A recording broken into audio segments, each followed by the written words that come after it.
Herkese merhaba arkadaşlar. Emanet dizisi yeni bölüm analiz videoma hepiniz hoş geldiniz. Dizimizi daha rahat izleyebilmeniz için birçok altyazı dili eklemiş bulunmaktayım. İstediğiniz altyazıyı videonun sağ alt altyazılar kısmından seçebilirsiniz. Seher ve Yaman'ın bir bebek sahibi olmasını istiyorsanız, İkbal ve Zuhal'in gerçek yüzünün ortaya çıkmasını istiyorsanız, beğeni tuşuna basalım ve kaç kişi olduğumuzu görelim. Yaman ve Seher'in formalite evliliği gerçeğe dönüşecek mi? Seher ve Yaman'ın bebeği olacak mı? İkbal'in yeni planı ne? Zuhal Seher'i öldürecek mi? Yaman sahte kanıtları görünce Seher'e güvenecek mi? Selim Seher'in peşini bırakacak mı? İşte bütün sorularınızı yanıtlayacağım arkadaşlar. Hemen Emanet dizisinin yeni bölümüne geçelim. Emanet dizisinin yeni bölümünde Seher ve Yaman artık aynı odayı paylaşacak.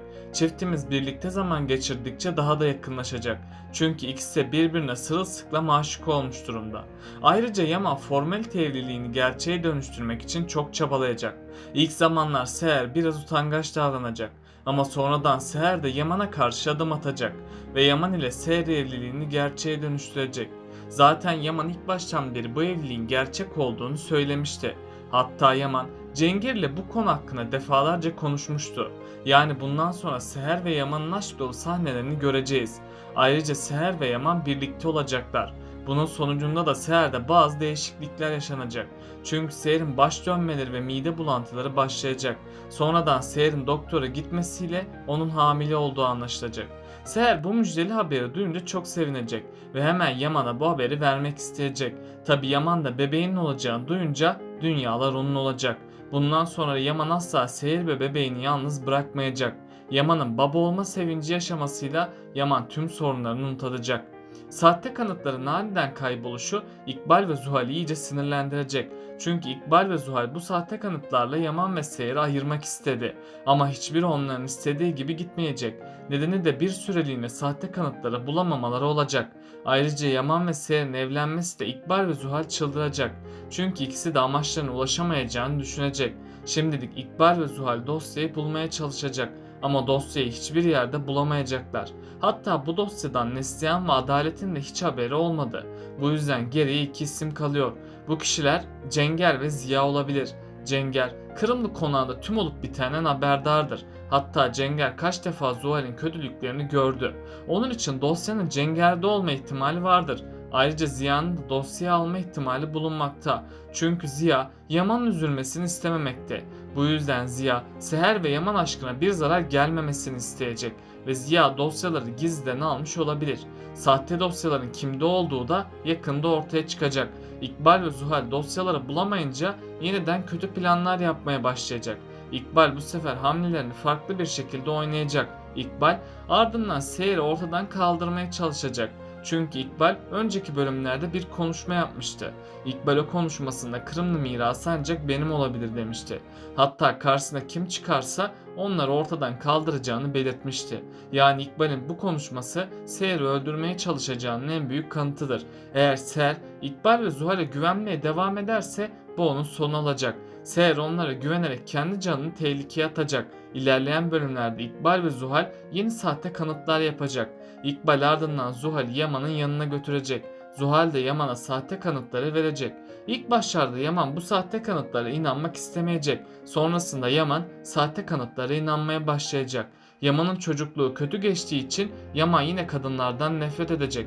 Yaman'daki bu anne acısı onun yine kadınlara güvenmemesine neden olacak. Ardından Yaman'ın için şüpheler kemirmeye başlayacak. Bunun üzerine Yaman gün geçtikçe Seher'den uzaklaşmaya başlayacak. Seher ilk başlarda Yaman'ın kendisine neden soğuk davrandığını anlamayacak. Sonrasında Yaman'ın Seher'e bir para avcısı demesiyle Seher çok üzülecek. Bunun sonucunda da Seher Yaman'dan ayrılma kararı alacak. Ama Seher Yusuf'u kaybedeceğinden Yaman'dan şimdilik boşanmayacak. İkbal ve Zuhal de amaçlarında başarısız kalacak. İkbal Yaman'ı Seher'den ayıramadığı için bir plan daha yapacak. İkbal bu sefer de Seher'i kaçırıp onu öldürmeye çalışacak. Bunun üzerine Yaman Seher'i kurtarmaya gidecek. Seher de sonunda kurtulacak. Böylece ikili arasındaki aşk yeniden filizlenecek. Yusuf'un velayet davası da tamamen çözülecek.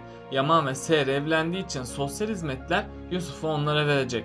Böylece sonunda Seher Yusuf'un kalıcı velayetini almış olacak. Yusuf da bu haberi duyar duymaz çok sevinecek. Çünkü Yusuf'un artık hem annesi hem de babası olmuştur. Bundan dolayı Yusuf'un psikolojisi tam düzelecek ama onda büyük bir tehlike bekliyor. Eğer Seher ve Yaman aynı odada ayrı yatarlarsa bu Yusuf'un sonu olacak. Çünkü İkbal ve Zuhal onların bu açığını yakalayacak. Yusuf'u yeniden sosyal hizmetlere şikayet edecekler. Sosyal hizmetlerde Yaman ve Seher'in kendilerini aldattıklarını düşünecek. Bu yüzden Yusuf'u yeniden onlardan alacaklar. Onun için Seher ve Yaman bu konuda çok dikkatli olmalı. Zuhal ve İkbal de yaptıkları kötülüklerin bedelini yakında ödeyecek. Yani Zuhal sonunu getirene kadar Yaman'ı elde etmeye çalışacak. Ama Yaman tamamen Seher'e aşık olmuş durumda. Bu yüzden Yaman Zuhal'e asla yüz vermeyecek. Tabi bunu gören Zuhal iyice çıldıracak. Yakında Zuhal kendi sonunu getirecek. Çünkü Zuhal akli dengesini iyice yitirecek. Zuhal İkbal'in başarısızlığı üzerine kendi başına hareket edecek. Zuhal tam Seher'e zarar verecekken Yaman onu görecek. Ardından Yaman Zuhal'i konaktan kovup ona hak ettiği cezayı verecek. Zuhal de sonunda konaktan kovulacak. Bunun sonucunda da Zuhal tedavi için hastanede gözlem altına alınacak. Yani Zuhal diziye veda edecek. Ama İkbal tehlikesi şimdilik devam edecek. Çünkü Yaman İkbal'in gerçek yüzünü göremeyecek. Yaman İkbal'in Seher'e karıştığını görse bile olanlara sessiz kalacak.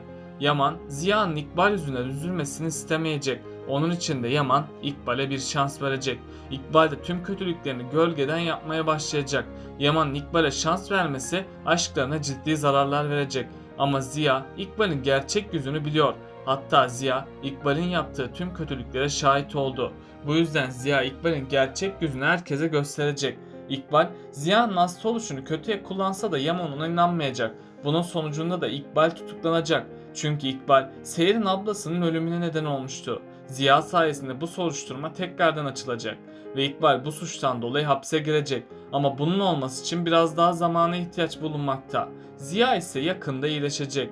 İkbal'in hapse girmesiyle Ziya gün geçtikçe iyileşmeye başlayacak. Seher'in çabaları sonucu Ziya korkularını yenecek. Neslihan ise her şeyin yoluna girmesi sonucu evlenme kararı alacak. Fırat da konağa gidip gelmesiyle Neslihan'a aşık olacak. Zaten en son düğün günü Fırat Neslihan'dan iyice etkilenmişti. Neslihan'a aşık olan Fırat için de güzel günler gelecek. Nadire bunun üzerine Neslihan'ı Yaman ve Adalet Hanım'dan isteyecek. Böylece Fırat ve Neslihan da evlenmiş olacak. Selim'in yaptıkları kötülükler onun yanına kalmayacak.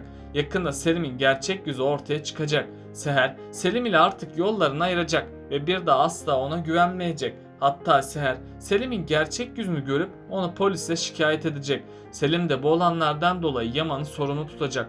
Bunun üzerine Selim, Yaman'ı öldürmek isteyecek. Çünkü hatırlarsanız Selim önceki bölümlerde bir konuşma yapmıştı. Selim, Seher'i kim elimden alırsa onun sonunu getireceğim demişti. Seher'in de Selim'i terk etmesi onda büyük bir travmaya neden olacak. Büyük ihtimalle Selim, Seher'i kaçırma girişimlerinde bulunacak. Yaman ise Selim'in gerçek yüzünü gördüğünden onun peşine düşecek. Yaman böylece Seher'in Selim'in elinden kurtarmış olacak. Selim de Yaman'ın yaptıklarına dayanamayıp onu silahla vuracak.